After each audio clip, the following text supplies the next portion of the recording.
The air in the conference room turned electric as Victoria Pierce burst through the doors, designer heels clicking like warning shots against marble.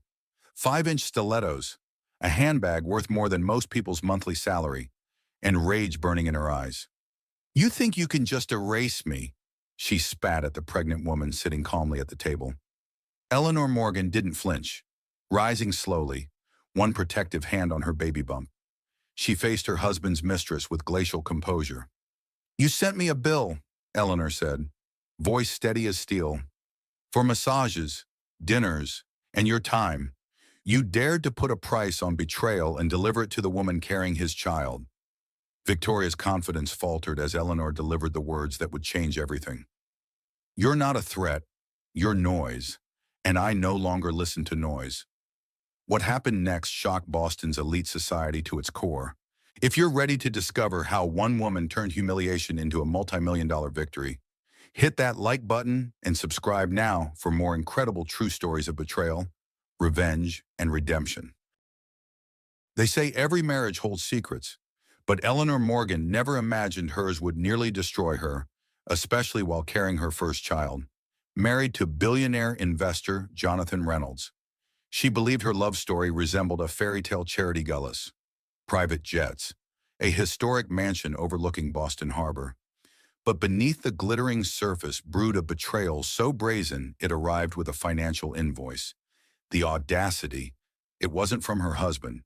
A mysterious woman sent Eleanor a bill for services provided, itemized with shocking demands. Stunned and pregnant, Eleanor refused to be a victim. Instead, she crafted divorce terms so powerful they rocked Boston's elite society to its core.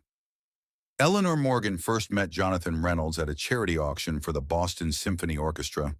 The year was 2018, the moment she spotted his dark tailored suit and confident stride across the ballroom. She felt a jolt, a mixture of caution and attraction. She had grown up hearing about powerful men from her father, William Morgan, a former director at J.P. Morgan, who used to remind her that wealth can be as ruthless as it is glamorous. Yet Jonathan's charm disarmed her.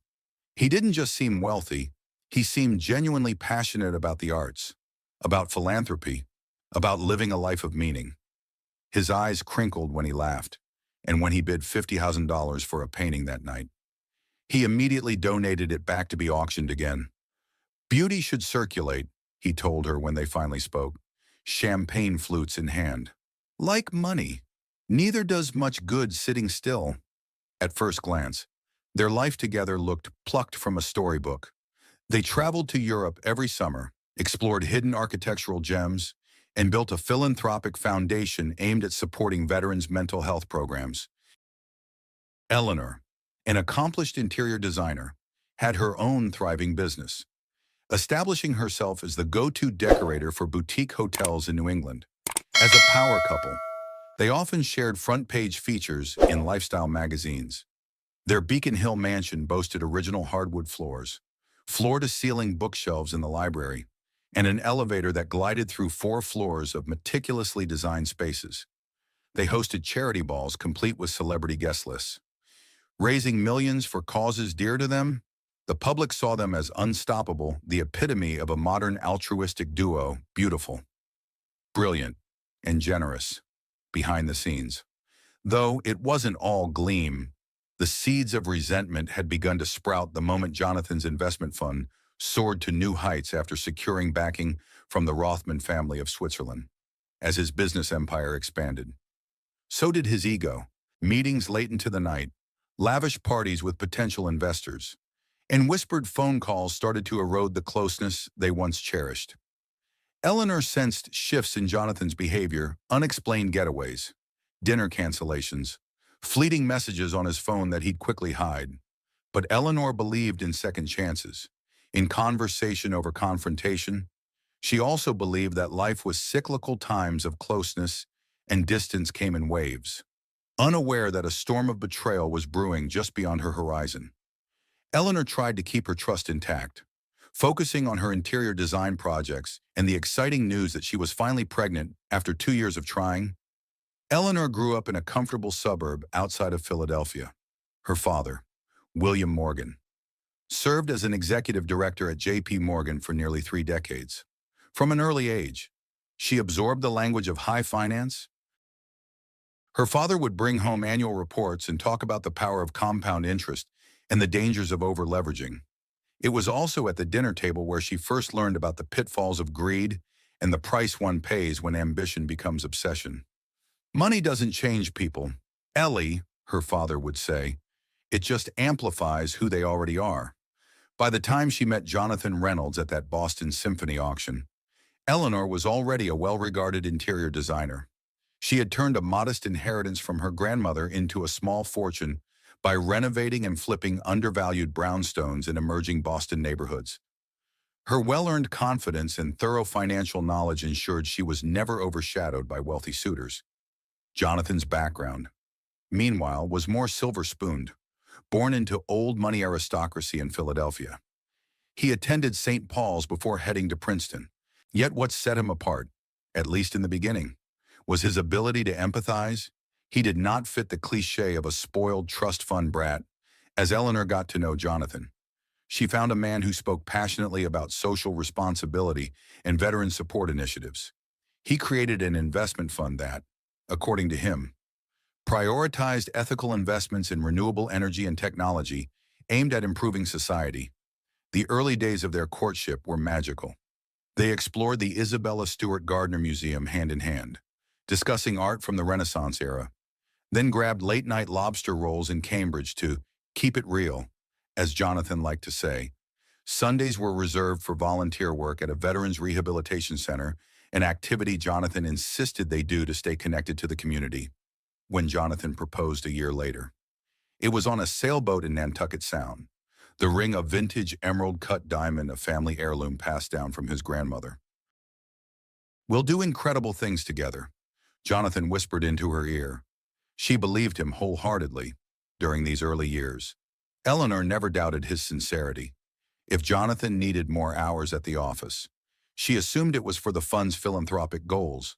If he was secretive at times, she chalked it up to the demands of client confidentiality. How could she have known that beneath the facade of social consciousness and genuine heart, the seeds of infidelity would eventually take root? Running her own interior design firm had not been easy. Eleanor's first big break came when she was approached to redesign the interior of a boutique hotel in Back Bay.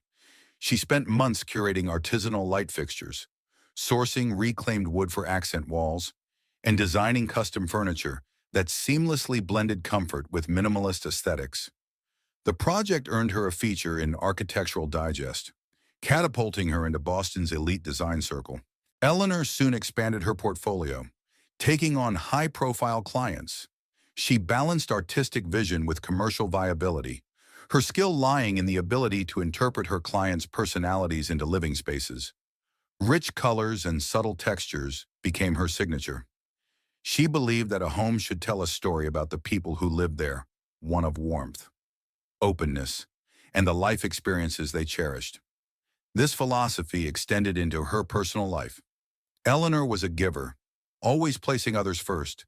She volunteered at local shelters, helped new designers find footing in a competitive industry, and offered internships to promising students from underprivileged backgrounds. She possessed a quiet resilience, never one to broadcast her struggles or triumphs. Instead, she let the results speak for themselves. When she discovered she was pregnant, Eleanor's heart brimmed with joy. She envisioned a child who would inherit both her creativity and Jonathan's passion for social good. She began planning a nursery in soft grays and buttery yellows, set to be the coziest space in their enormous mansion. But amid her excitement, she noticed the first ripples of tension with Jonathan. He seemed distracted, his phone always buzzing with calls from work. Occasionally, she would overhear bits of hushed conversations that ended abruptly once she entered the room. Still, she clung to hope. Love, after all, had guided them this far, and she believed people could weather storms if they communicated openly. Little did she know, she was about to receive a wake-up call, a private invoice in the mail, a brazen challenge to her place in Jonathan's life, and a demand that would shatter her illusions of security. Reynolds Investments, Jonathan's brainchild, was initially small. He invested mostly in tech startups that promised environmental solutions, solar energy, wind turbines, and eco-friendly manufacturing. His success stories included early investments in sustainable battery technology and regenerative agriculture, which propelled the fund into the spotlight as an example of how ethical investments could also be lucrative. As the fund grew, Jonathan found himself rubbing shoulders with Boston's most prominent financiers. He attended exclusive gatherings at the Algonquin Club and private dinners in penthouse suites overlooking the Charles River. Clients flocked to him, eager to be associated with a fund that claimed to do good for the planet while multiplying returns. Those who studied Jonathan's ascent closely noticed how everything seemed to accelerate after a lavish weekend in the Hamptons hosted by none other than Edward Rothman. The reclusive Swiss banking magnate turned philanthropist. Rumors circulated about who Jonathan rubbed elbows with at weekend executives from Goldman Sachs, a few tech geniuses, and some foreign dignitaries known to hold massive generational wealth. Some friends teased Jonathan that he was transforming from a philanthropic dreamer into a cutthroat tycoon. He laughed it off, but something undeniably shifted in him.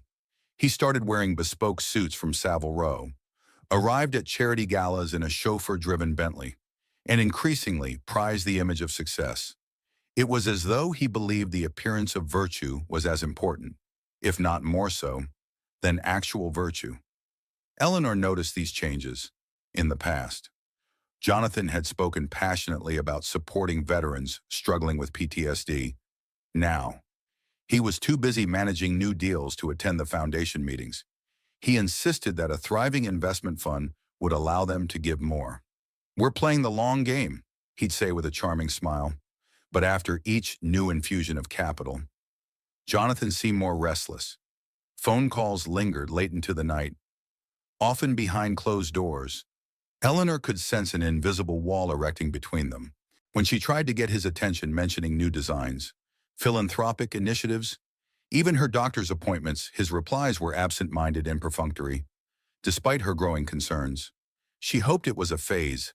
Many men, she reasoned, became workaholics to secure a future for their families.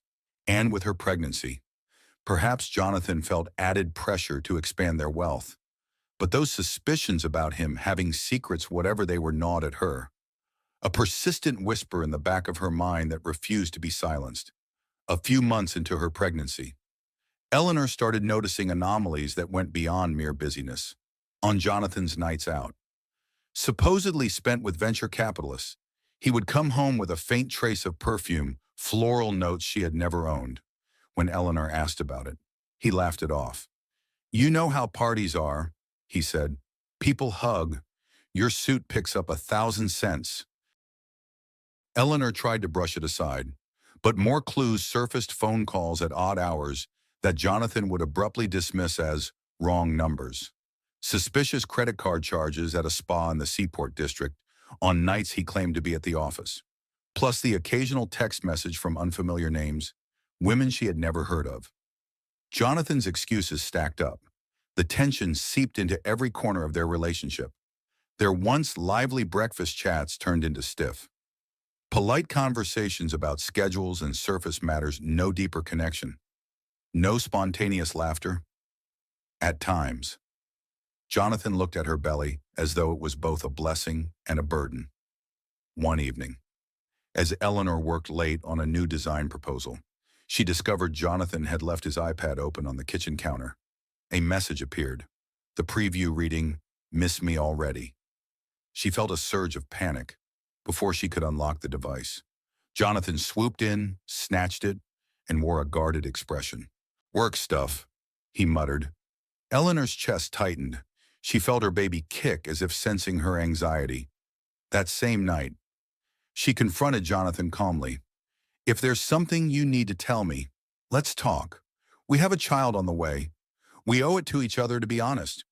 He responded with a dismissive wave. "I'm just stressed." "Eleanor, could we not create more drama?" So she stepped back. For the moment, she chose to place her faith in her husband, her unborn child, and the memories of better times. She had no idea her entire world would soon come crashing down. delivered in the form of an elegant envelope addressed to her personally, with a price tag attached that would make her blood boil. It happened on a Friday morning. Eleanor was in the foyer reviewing fabric samples when the doorbell rang, expecting a delivery of custom textiles. She opened the door to see a courier holding a small stack of envelopes. Among them was a sleek black envelope sealed with a wax stamp. No return address. Something about it radiated importance and mystery. Eleanor set the other mail aside and carefully opened the black envelope. Inside was a crisp piece of stationery that read, "Invoice to Mrs. Eleanor Reynolds. 4 evenings at the Elysium Spa and Retreat, $12,000 shopping spree at Nordstrom's designer collection, $18,000 personal items and lingerie, $15,000 fine dining at Mentone private room, chef's tasting $5,000 emotional labor, and time as discussed, $35,000 total $85,000 at the bottom. Scrolled in a careful, looping handwriting was a brief note. Please settle this bill promptly. These luxuries were enjoyed at your husband's request. Victoria Pierce. For a moment, Eleanor stood frozen, unable to comprehend the audacity. A mistress, a woman openly acknowledging her affair with Jonathan, was invoicing her rage, humiliation, and heartbreak collided in a single dizzying wave. She dropped the envelope, sank into a chair, and tried to steady her breathing. Her baby fluttered within her, an unsettling reminder of the stakes. Victoria Pierce. The name was unfamiliar, but Eleanor suspected it was the same person behind those suspicious messages on Jonathan's iPad. How had things escalated to a point where the woman felt confident enough to demand money directly from the wife? Eleanor spent the afternoon in a spiral of disbelief and despair. She pressed the invoice against the kitchen table, half tempted to rip it to shreds. Instead, she tried calling Jonathan, straight to voicemail. She texted him, short and direct. "We need to talk. ASAP." Hours passed without a response. By sundown, humiliation gave way to fury.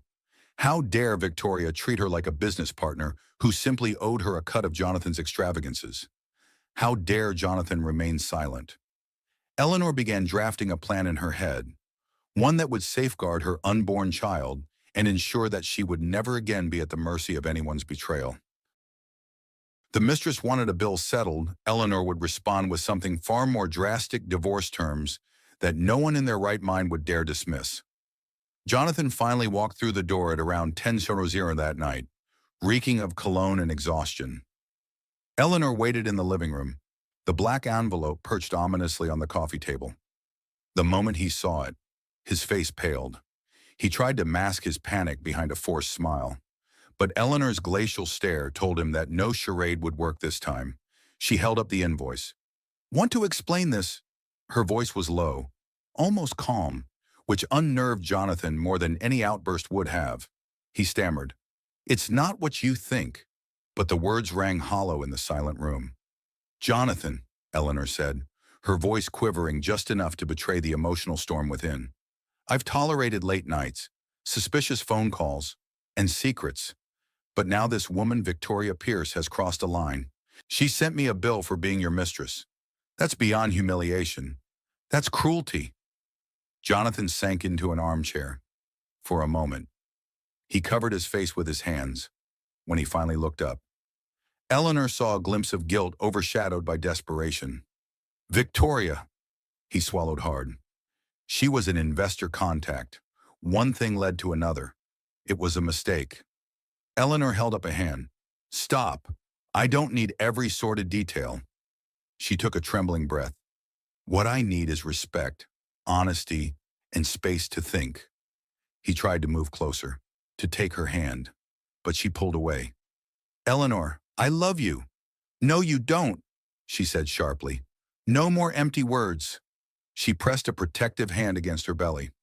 "I have a child to consider, a future that cannot be tied to your lies and your wandering impulses." Jonathan tried to protest, but Eleanor's steely resolve shone in her eyes. She told him she would be meeting with her attorney and that she expected his cooperation in a formal separation. If not a complete divorce, he pleaded, offered to see a marriage counselor, anything to keep this from exploding into public scandal. But Eleanor's mind was already made up. She was no longer the naive, hopeful wife who believed everything could be mended with forgiveness. This betrayal, complete with a humiliating invoice, was a line in the sand, and she intended to make Jonathan and his mistress regret every cent of that $85,000 bill. As dawn broke, Eleanor found herself in a dilemma. She didn't want to face this alone, yet she hated the idea of revealing Jonathan's betrayal to friends or family. It felt too raw, too shameful, but she needed guidance. And so, with a heavy heart, she called the one person who would stand by her unconditionally, her old law school friend, Sarah Goldstein. Sarah was a partner at Goldstein and Associates, specializing in high net worth divorces. They had remained close since Harvard Law, bonding over late-night study sessions and endless debates about gender equality in the legal profession. Sarah had always admired Eleanor's warmth and creativity, just as Eleanor admired Sarah's fierce intellect and unwavering loyalty. When Eleanor arrived at Sarah's Brookline townhouse, she clutched the incriminating invoice like a damning piece of evidence. Sarah's eyes widened as she read the details, her face flushing with indignation. What kind of sociopath demands money from a pregnant wife for entertaining her husband? Sarah asked, outraged. Eleanor sighed, tears brimming. This is what my life has become. I feel humiliated and lost. I don't want to remain married to him if this is how he treats me. But I also need to protect myself, and especially the baby. Sarah set aside her coffee mug. I'll help you navigate this. We'll make sure you get what you deserve. Jonathan is wealthy, and you've invested years of emotional labor and your own funds into this marriage. You should be compensated, especially with a child on the way. Relief flooded Eleanor. I've been so afraid. Jonathan's influence is enormous. The press loves him. I don't want to be seen as some gold digger or a scorned woman looking for revenge. Sarah's gaze hardened. Don't you dare blame yourself if he wants to flaunt his mistress's bills. We'll see how he handles real legal action. Let's prepare for the worst. It might get ugly, but you won't face it alone. Then Sarah revealed something that sent a chill down Eleanor's spine. Eleanor, you're not the first. In the past 6 months, I've had 2 other clients come to me with nearly identical situations, wives receiving itemized bills from mistresses. It's like some twisted new power play in Boston's elite circles. You're kidding, Eleanor whispered. I wish I were. One was married to a surgeon at Mass General, the other to a tech executive. Both received neatly typed invoices from their husbands' mistresses. It's calculated humiliation. Eleanor felt her stomach turn. So I'm just another trophy in some sick game. Sarah shook her head firmly. No, you're going to be the one who fights back so hard they never try this again. The other women settled quietly. You won't have to. With that conversation, Eleanor felt a spark of hope. She had an ally, someone who believed in her worth and had the legal chops to fight for it.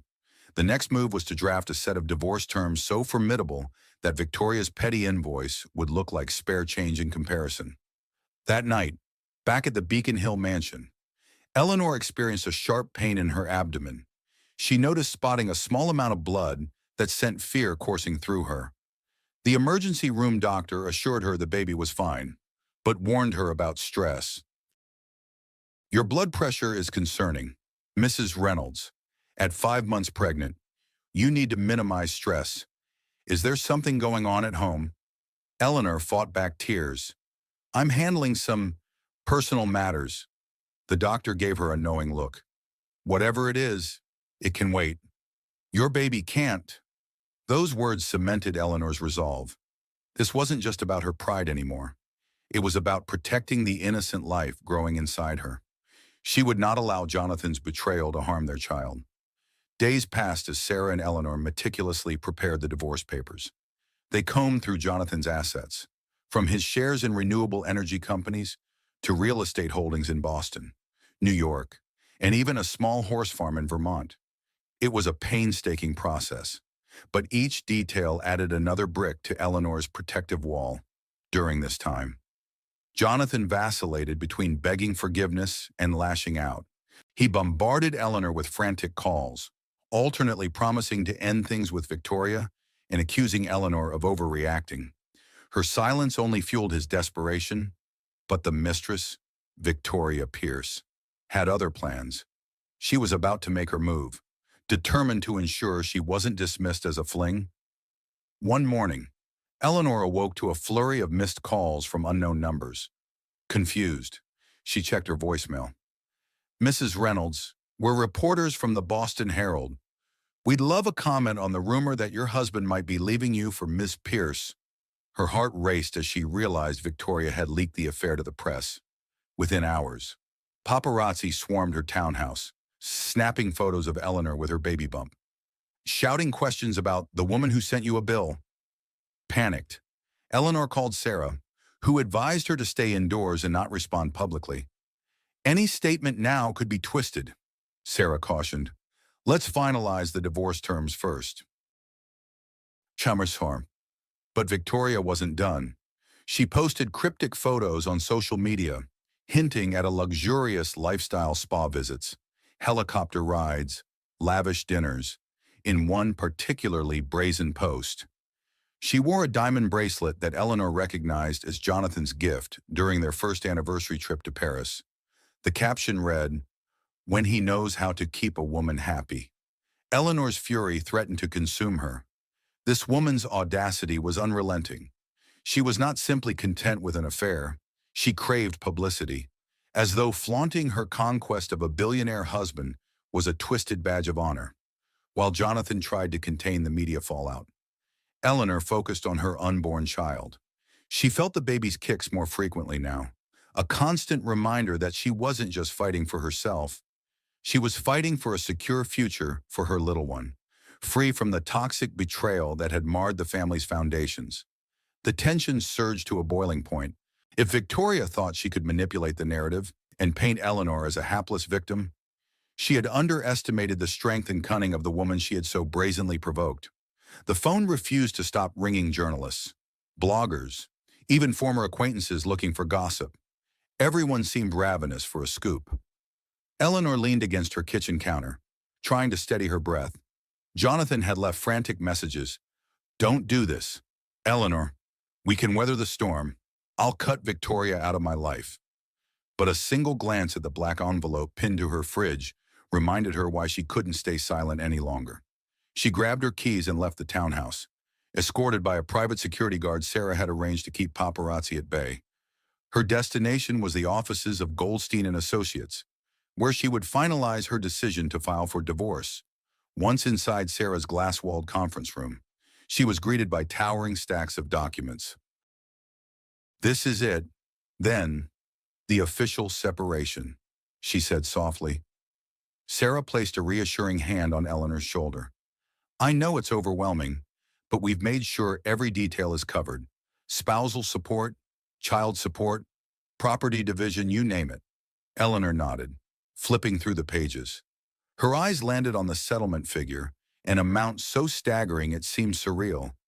But as Sarah reminded her, Jonathan's personal fortune had soared into the billions. The sum was only a fraction of his empire, yet more than enough to ensure a comfortable life for Eleanor and the baby. "Are you sure you're ready for the media circus this might spark?" Sarah asked, her voice gentle. "Divorce with these stakes is bound to attract even more attention." Eleanor inhaled deeply, recalling the humiliating bill Victoria had sent. She imagined the quiet life she wanted for her child, free from secrets and humiliations. "I'm ready," she said, signing the necessary forms. With that pen stroke, she severed the bonds that had once been the cornerstone of her love story. No matter the chaos to come, she resolved that her child would never look at her with the sorrow of a mother too fearful to stand up for herself. The path ahead was uncertain, but one thing was clear the moment she walked out of that office. She would be Eleanor Morgan again, soon to be ex-wife of a billionaire, and a woman determined to forge a new beginning. The documents lay neatly stacked on Sarah's conference room table, a quiet storm bound in crisp legal formatting. Eleanor stared at the title page, "Draft Reynolds versus Reynolds, Dissolution of Marriage Agreement," and felt her chest tighten with a rush of conflicting emotions. This was no longer about heartbreak. This was about reclaiming her power, securing her child's future, and sending a message to a man who had treated her love as expendable. Sarah slid the top page toward her. It's all here, everything we discussed. I've made sure no one can accuse you of being vindictive. This is clean, comprehensive, and bulletproof. Together they reviewed the details one more time. The settlement began with the foundation generous spousal maintenance tied to a fixed percentage of Jonathan's annual earnings, calculated to grow proportionally with the success of Reynolds' investments, given his billions in holdings and assets. It would ensure Eleanor lived not just comfortably, but independently. Child support came next, a secure figure that would be reviewed annually with adjustments for inflation. Healthcare costs, and private education from kindergarten to Ivy League.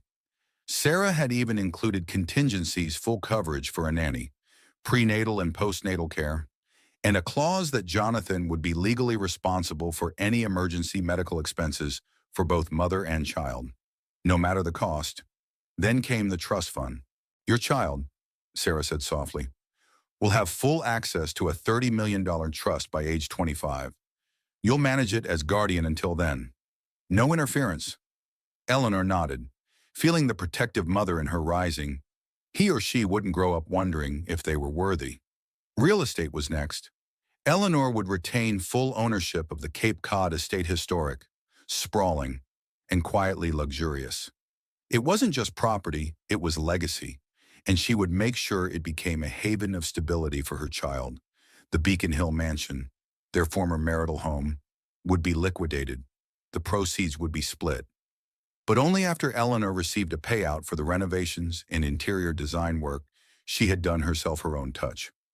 Her artistry finally acknowledged as valuable. But perhaps the most telling section of the settlement came in the form of two unusual clauses. The first, profit sharing in Reynolds' investments. Though Jonathan had always been its public face, Eleanor had helped shape its philanthropic identity. Her introductions, her public speaking, her networking in philanthropic circles had brought in over a dozen major investors. Sarah had argued and documented those contributions in detail. Every man builds his empire on the back of someone, Sarah said, and you were the one holding him up. Now the world will know it. The second clause was symbolic and cathartic. It was labeled compensatory damages for emotional distress and public humiliation, a direct response to the infamous Mistress invoice Victoria had so boldly sent. Sarah tapped the section. $5 million. It won't undo what she did, but it's a message. Eleanor didn't smile, but her eyes hardened with clarity. She sent me a bill, she murmured, so I'm sending her the invoice she wasn't expecting. At the end of the document, a confidentiality agreement sealed the terms. If Jonathan or Victoria leaked any personal details or attempted to slander Eleanor's name in the press, the financial penalties would be swift and severe. It was, as Sarah put it, the legal equivalent of a velvet hammer. Eleanor set down the pen and looked at Sarah. Do you think he'll sign? Sarah leaned back. He'll fume. He'll curse. But he'll sign if he doesn't. We take it to court, and Victoria's antics become courtroom evidence. Jonathan knows exactly how much he stands to lose. Eleanor breathed deeply, her hand resting on her belly. This isn't about revenge. It's about respect. For myself. For my child. Sarah nodded. Exactly. Without another word. Eleanor picked up the pen and signed her name. It was elegant. It was final. And it was worth every dollar. She had entered the fight with her dignity in tatters. Now she was walking out with her name, her future, and a multi-million-dollar reminder that some women don't break, they build. Jonathan Reynolds stared at the divorce settlement as if it were written in fire. Every clause, every figure, every line item was a monument to the reality he had so carefully tried to avoid. Eleanor wasn't bluffing. She wasn't broken. She had turned every ounce of betrayal into strategy, and he was holding the evidence of it in his trembling hands. His office at Reynolds Investments, once a sanctuary of ego and ambition, now felt like a gilded cage. The sunlight filtering through the floor-to-ceiling windows offered no comfort. The city below, which once bowed to his every whim, now looked indifferent. He grabbed his phone and dialed Eleanor. She answered on the third ring, her voice cool, steady. "You've seen the papers? I assume—" "You're out of your mind," Jonathan snapped. "These demands are insane. Half the Cape Cod estate a profit share in my fund. You didn't build any of that. I built your brand." Eleanor replied calmly. "I gave speeches, hosted events, introduced you to investors who believed in our shared vision. And I carried your child while your mistress was out shopping with your black card." Jonathan fell silent. She continued, voice low but firm. "I'm done arguing. This is about what I'm owed, what our child is owed." He tried to pivot. "I never meant for it to go this far. Victoria was a mistake. I'll make it right. I'll end it." "You ended it the moment you let her send me a bill," she said. "Now I'm just collecting what's due." He clenched his jaw. "If this goes public, it'll destroy me." "Then sign quietly," she answered.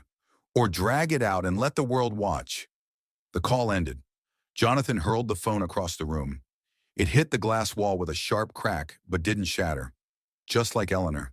She didn't break. She simply became sharper. He sat back down and ran a hand through his hair. In his mind, she had always been the quiet one, the soft-spoken designer who stood by his side, smiled for the cameras, and forgave easily. He never expected her to outmaneuver him. He never imagined she would be the one to bring him to his knees. But now, for the first time in his life, Jonathan Reynolds had lost not in business, not on paper, but where it mattered most, in Eleanor. She had just begun to win. The headlines didn't slow down, if anything. Victoria Pierce's outrageous behavior had poured gasoline on an already raging fire. The press had a field day. Rumors swirled across Boston's elite social circuits, mixing fact and fabrication into a sensational cocktail of betrayal, scandal, and high society drama. Reynolds' showdown. Mistress crashes negotiations. The $85,000 invoice that triggered a $1 million divorce. Pregnant wife outsmarts billionaire, husband and mistress.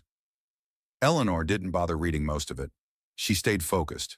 The settlement was still pending, and Jonathan's legal team, led by the notoriously aggressive Martin Steinfeld, had not backed down, if anything. They were doubling down, working to undermine her role in Jonathan's empire, attacking her emotional distress claims, and trying to portray her as a woman using pregnancy to secure wealth.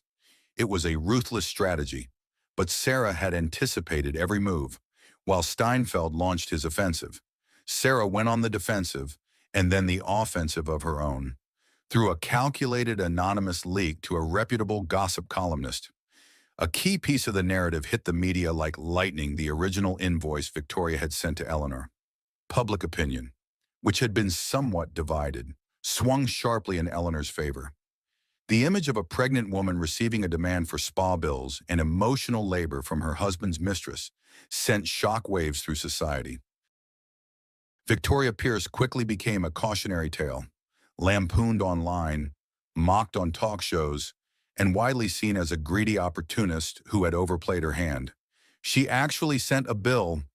One late-night host joked, "Was there a line item for betrayal with interest?" when the media, once circling Eleanor like vultures, now began referring to her with a new moniker, the Graceful Storm. But it wasn't just a PR win. Behind the scenes, the damage to Jonathan's carefully curated public image was substantial. Reynolds Investments, which prided itself on socially responsible investing, was suddenly the subject of investor scrutiny. Several high-profile clients privately reached out to Jonathan's partners with concerns. Rumors began to surface that certain board members were considering asking him to step down as CEO, temporarily if not permanently, and Jonathan felt it. For the first time in his professional life, he wasn't in control. In private emails and messages, he vacillated between fury and panic. He texted Eleanor several times a day, attempting to spin everything. "Let's talk. I didn't expect her to do this. I never meant for you to get dragged into this. I still love you." Eleanor never replied. The silence was strategic and empowering. Instead, She met with Sarah daily to refine the settlement, adjusting child support to scale with inflation, inserting clauses that would secure access to trust funds for the child, and demanding formal recognition of her contributions to the fund's public image. Every speech you gave, Sarah reminded her, every gala you hosted, every introduction you made that has value, don't let them erase that, Jonathan's team countered. They attempted to settle under the table, offering a smaller figure in exchange for a non-disclosure agreement. They framed it as a dignified solution. Eleanor saw it for what it was, a final attempt to hush the truth. Her answer was firm, no deal without justice, while her name was being tossed around dinner parties and editorial columns. Eleanor stayed grounded. She focused on her health, her baby's well-being, and her own mental clarity. Prenatal yoga, calls with her mother, and long walks in the public garden became her sacred rituals. She journaled often, not about pain but about resilience. And when news broke that Victoria Pierce had fled the city, her social media gone dark, her brand in tatters, Eleanor didn't celebrate. She simply felt done. Jonathan's world was imploding, his empire strained under public pressure. His charm, once his strongest weapon, had lost its power, and now, cornered on all sides. He agreed to a final meeting. The room was the same one where Victoria had once thrown a tantrum, but this time, Eleanor was calm, commanding, and utterly unmoved. On one side, Jonathan and his legal team, their expressions guarded. On the other, Eleanor, Sarah, and the full weight of truth on their side. This wasn't just about money anymore. This was about legacy, and Eleanor had no intention of walking away with anything less than everything she and her child deserved. Eleanor had expected the legal negotiations to be tense. She had not expected Victoria Pierce to storm through the doors of the law firm in 5-inch stilettos, a designer handbag clutched in one manicured hand and a folded legal document in the other like it was a weapon. It was midday, and the conference room was quiet.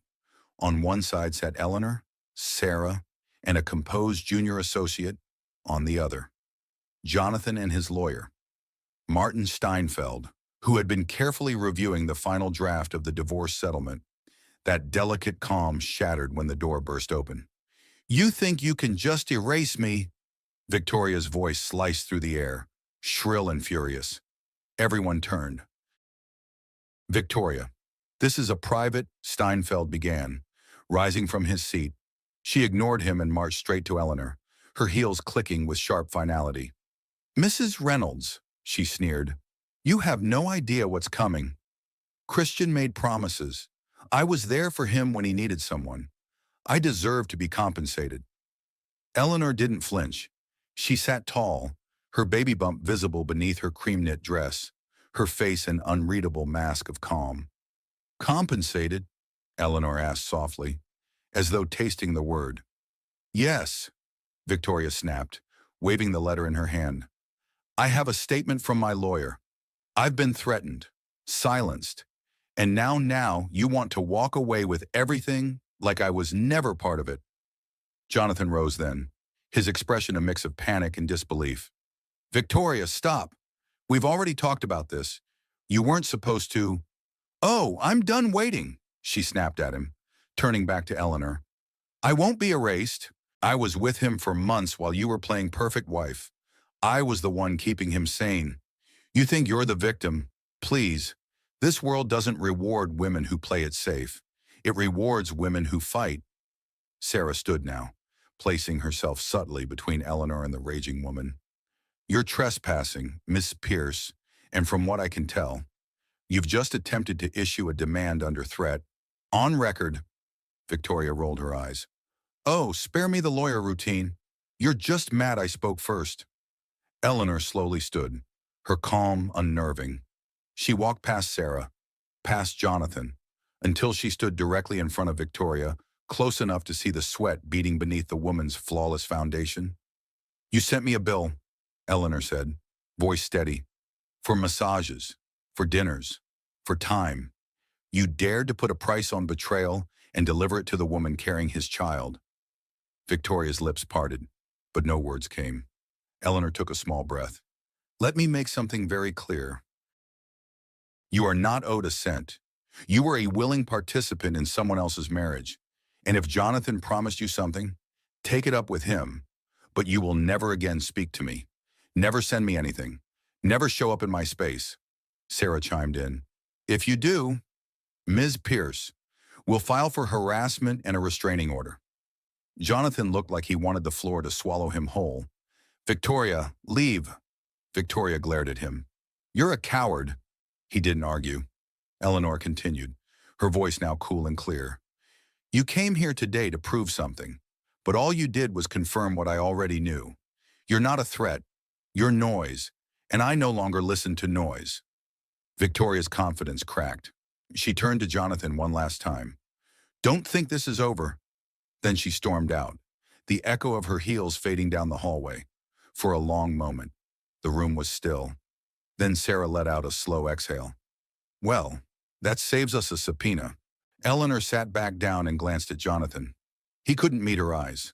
The mistress had shown her cards and folded.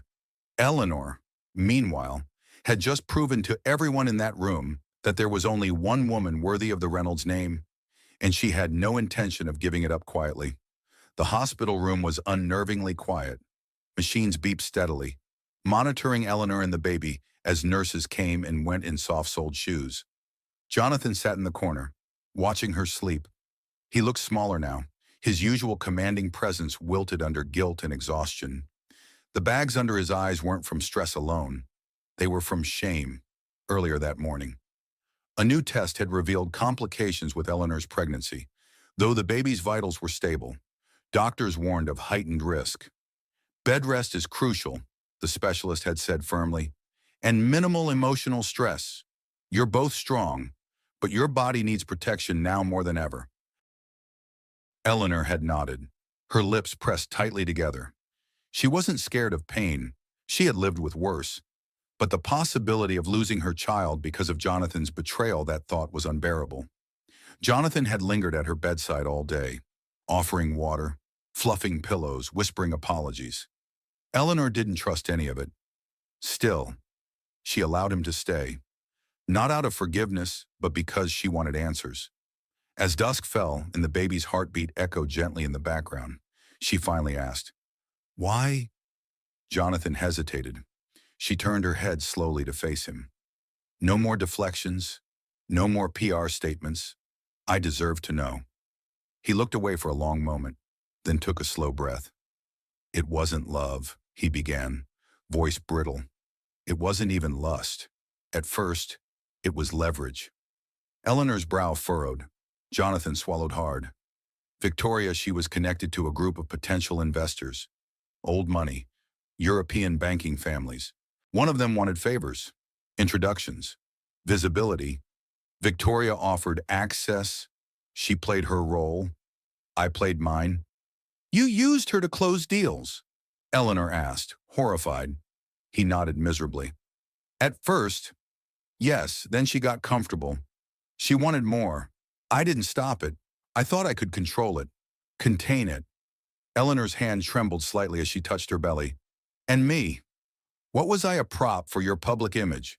No, he said quickly, standing. Never. You were the only real thing in my life. I know that now. But you didn't know it then, she replied flatly. Not when you let your mistress invoice me. Not when you lied. Not when you put our child at risk. He couldn't meet her eyes. I thought I married a man with vision, she said softly, tears welling but not falling.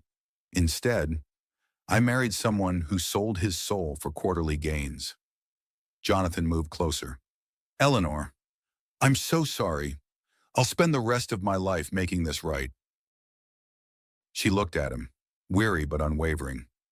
You can't undo this, but you can stay out of my way while I protect what you nearly destroyed. That night, as Jonathan left the room, shoulders slumped under the weight of his own undoing, Eleanor reached for the small ultrasound photo taped beside her bed. She ran her fingers over the black and white blur of her baby's tiny face. I'll do better, she whispered to her unborn child. For both of us. The betrayal was complete, but so was her resolve. The week Eleanor spent in the hospital passed in a haze of fluorescent lights, whispered check-ins, and quiet determination. Her condition had stabilized. The baby was strong, and doctors were optimistic. But emotionally, Eleanor was still reeling not from fear of the future, but from finally accepting the irrevocable truth her marriage to Jonathan was over. Jonathan visited often. He brought flowers, asked about the baby, and hovered like a man trying to rewind a clock already broken. But Eleanor no longer softened at his gestures. She spoke to him kindly but distantly, the tone of a woman who had drawn a line and refused to cross it again. "You made your choices," she told him during one of his visits. "Now I'm making mine." While Eleanor recovered, Sarah worked tirelessly behind the scenes. The updated divorce terms were not just strategic, they were airtight. Every clause protected Eleanor's physical health, emotional well-being, and financial future. Any further medical care or complications from the pregnancy would be covered in full. The child support agreement wasn't just generous. It was indexed to Jonathan's investment growth and protected from fluctuation. A separate education fund would guarantee the child access to top institutions. No matter what scandals might affect the Reynolds name in the years ahead, Jonathan's legal team reviewed the documents in tense silence. They knew they had no leverage left. His mistress had imploded their case with one reckless outburst. His reputation, though salvaged publicly with a carefully crafted press release, was in tatters behind closed doors. Investors were uneasy. Board members had whispered about voting him out, and Eleanor, graceful as ever, had won without ever stepping into the mud. With quiet reluctance, Jonathan signed. No outburst, no final attempt at persuasion, just the scratch of pen on paper, the official end of the marriage he had ruined. The following afternoon, Eleanor was released from the hospital. Her steps were slow, cautious, but every movement radiated purpose. Paparazzi waited outside the private entrance. She walked past them calmly, sunglasses on, a protective hand resting on her baby bump. She said nothing. She didn't need to. Her silence spoke louder than any headline ever could. A car arranged by Sarah whisked her away not to the mansion she once shared with Jonathan, but to a sleek, sunlit condo in Back Bay. One Eleanor had secured under her own name. The space was modern and warm, designed by one of her former protégés and gifted to her as a gesture of solidarity.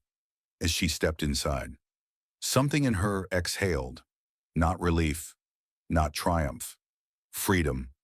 There were still boxes to unpack, nursery plans to finalize, and 1,000 small tasks to prepare for motherhood. But for the first time in months, maybe even years, she felt weightless. Her name was hers again, her space, her future, in the weeks that followed. The media cycle shifted. Victoria Pierce, once smug and calculating, faded from the spotlight. Her attempt to provoke Eleanor into public humiliation had backfired spectacularly. After her tantrum at the law firm and failed attempt at extortion, no outlet wanted to hear her side. She had become a punchline, not a headline. Jonathan maintained a dignified silence, releasing a statement that read, "After careful reflection, Ms. Morgan and I have decided to part ways amicably. I remain committed to supporting her and our child with the utmost respect and privacy." But Eleanor didn't need his words. She had everything she needed: her own business, her child, and a renewed sense of who she was. She resumed design work slowly, starting with remote consultations and vision boards. Her first client post-settlement was a new wellness retreat in Cape Cod. The space, she decided, would be built on themes of renewal, balance, and quiet strength. In a way, it mirrored her own rebirth. Her friends returned, some with apologies for not seeing the cracks sooner, others simply offering support without explanation. Eleanor welcomed them with open arms. She had no energy for bitterness, only forward momentum. In late spring, on a rare sunny Boston morning, the unexpected happened. While reviewing fabric samples for a client, Eleanor's phone rang. It was Sarah. "You won't believe this," Sarah said, a mix of disbelief and amusement in her voice. "Victoria Pierce is being investigated by the SEC. Apparently, she was gathering insider information from her relationships and passing it on to a group of investors. Jonathan's among those implicated. Eleanor sat down slowly, a hand on her now prominent belly. He said she was leverage for investors. I didn't realize how literal that was. It gets better, Sarah continued. She's turning state's evidence. Says Jonathan was fully aware of the scheme from the beginning, that the affair was just a cover for their real partnership financial fraud. A strange calm washed over Eleanor. Not vindication, not even shock. Just the final piece of a puzzle she had been assembling for months. What does this mean for the settlement? She asked. Nothing changes for you, Sarah assured her. Your divorce is finalized. Your assets are protected. But Jonathan, he's facing serious charges. The board at Reynolds Investments has already asked for his resignation. After the call ended, Eleanor stood by the window of her new home. Watching the city bustle below, she felt her baby kick strong, determined little movements that made her smile despite everything. The mistress had sent a bill. Eleanor had sent divorce terms. And now, it seemed, the universe was sending justice. 2 weeks later. The doorbell rang. Eleanor, now well into her third trimester, moved cautiously to answer it. Outside stood a courier with a small package. No return address. For a moment, her heart raced. Another black envelope, another assault on her peace. But when she opened the package, she found a simple white card with elegant handwriting. To Ms. Eleanor Morgan. I was wrong about everything. You were not the enemy. You were not the obstacle. You were the one person who saw through the facade of power and ambition to the hollow center. I wish I could say this is an apology, but words seem inadequate for the harm I caused. Instead, I'm sending information that may help other women avoid the trap I set. What Jonathan and I did, it wasn't just to you. There were others. The enclosed USB drive contains evidence that my lawyer is also providing to authorities. You won't hear from me again. I'm facing my own consequences now. As I should. V.P. Eleanor stared at the card for a long moment. Then she placed it and the USB drive in a drawer. She would give it to Sarah later. For now. She had nursery colors to finalize and a birth plan to review. Some battles were worth fighting. Others were simply worth walking away from. And Eleanor Morgan had finally learned the difference. On a warm June day, with summer light streaming through hospital windows, Eleanor gave birth to a healthy baby girl.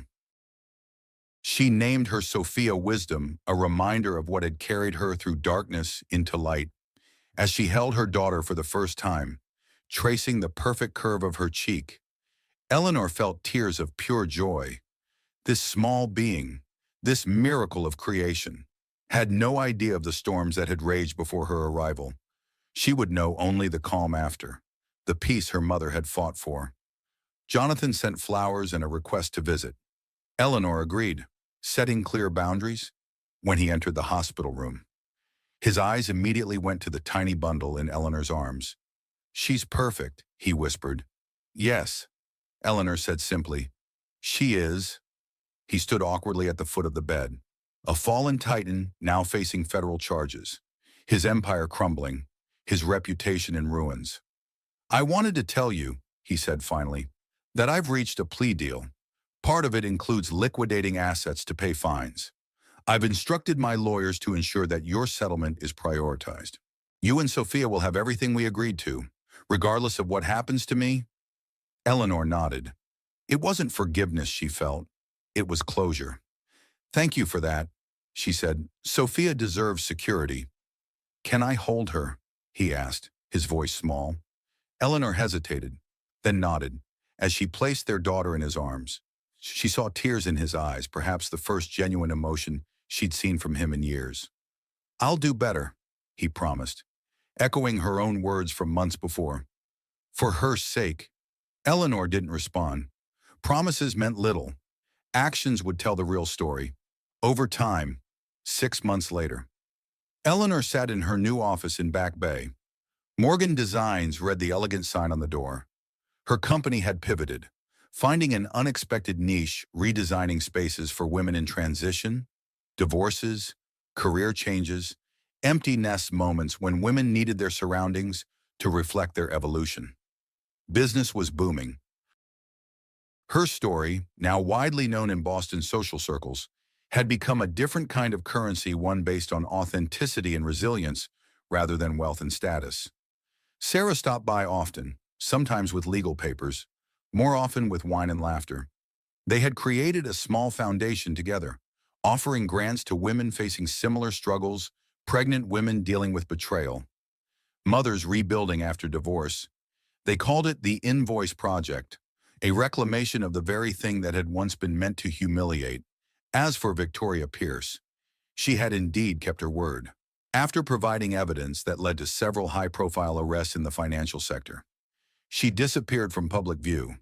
Rumor had it she'd moved to Seattle, changed her name, started over. Eleanor hoped, in some quiet corner of her heart, that Victoria had found a better path. Jonathan served a reduced sentence. Part of his plea deal for cooperation, the scandal rocked Boston's financial world, exposing a network of insider trading and fraud that had operated for years beneath the veneer of philanthropy and social responsibility. Reynolds Investments was restructured, renamed, with new leadership promising true ethical investing. On Sophia's first birthday, Eleanor hosted a small gathering at her Back Bay home, as friends and family celebrated the joyful, curious little girl with her mother's eyes and determined spirit.